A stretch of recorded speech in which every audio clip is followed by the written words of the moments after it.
When people think of Atlus, they usually think of Shin Megami Tensei or its spin-off series Persona, but Atlus itself is typically known for producing turn-based role-playing games. And yet, as someone who is starting to loathe turn-based games, I keep playing these long-ass 100-hour RPGs. In case you are somehow not aware, since they're practically releasing the whole game in trailer form, Atlus's latest IP is Metaphor ReFantazio. I've only watched one trailer of it because I didn't want spoilers, so when I heard that they released a demo, I was very eager to try it. And I definitely have some thoughts. So before I start, I want to remind you to not take my thoughts to heart. From my understanding, a lot of people who have played the demo liked it a lot, and I think I'm definitely in the minority when I say that I wasn't that impressed with it. Plus, it's a demo. My critiques are never gospel, but this demo only covers 5 to 6 hours of a game that is 100 hours long. I would very much like to strike out my criticisms when the full game releases.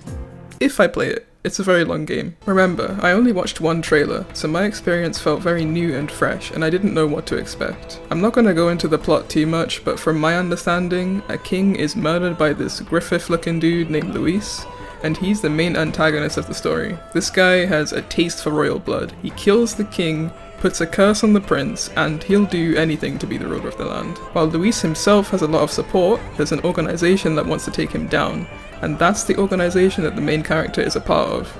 Your first task is to deliver a message to a contact in the military by signing yourself up in the recruitment office. And that's when shit goes down. The fort gets attacked, all the other recruits die, and you're put up against eggs, teeth, and this biblically accurate angel looking thing. A monstrosity that they call a human. Could this be a metaphor for something? This game is oozing with style. Gorgeous brushstrokes all over the UI, beautifully painted character portraits and menus. Like, just look at this. The combat feels a lot more like Shin Megami Tensei with the press turn system, and it seems like they've properly balanced the combat, which I know was a big complaint about Persona 3 Reload. It never bothered me, but I can see this being a love letter to JRPG fans. My personal favourite thing is that you can attack enemies beforehand to stun them to get a decent advantage in battle, and if the enemy's weaker than you, they die instantly. The awakenings in this game are so fucking metal, by the way. Ripping out a metal heart and singing into it. My name is Leon Stroll the Haliatus. In terms of the music, I like the Advantage battle theme, but this is probably the first time that I haven't felt that strongly about the music in an Atlus game. Except for this. Nice. I never imagined my voice would reach beyond these walls.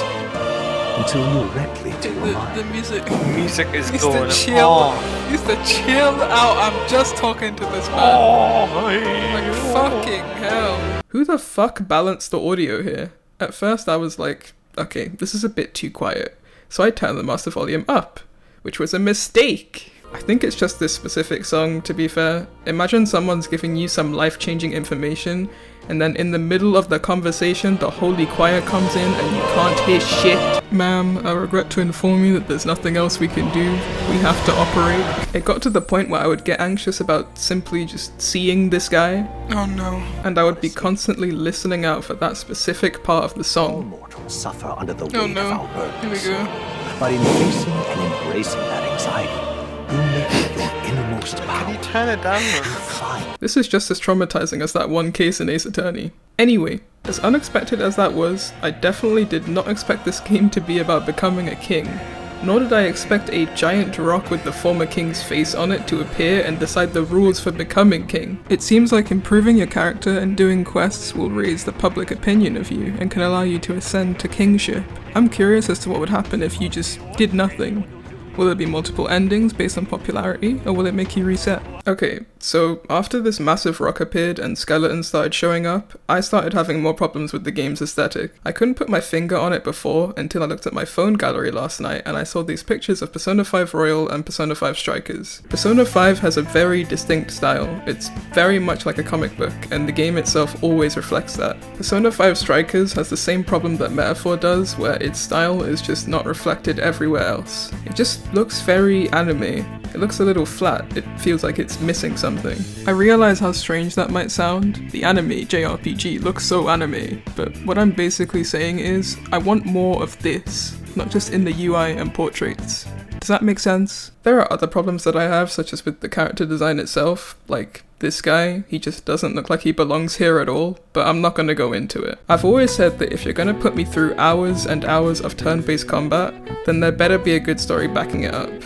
and, well, it's obviously too early to properly critique the plot, but I'm nervous about where it's going, because it reminds me of another game that I'm playing right now that is just as subtle about its themes as Metaphor is. They're both quite British in their casting as well. Oh, I'm sorry, boss. Did I need your permission? Oh, we fucked it. There you are, Clive. How goes it? For me personally though, Metaphor hasn't done anything that well for it to stand out.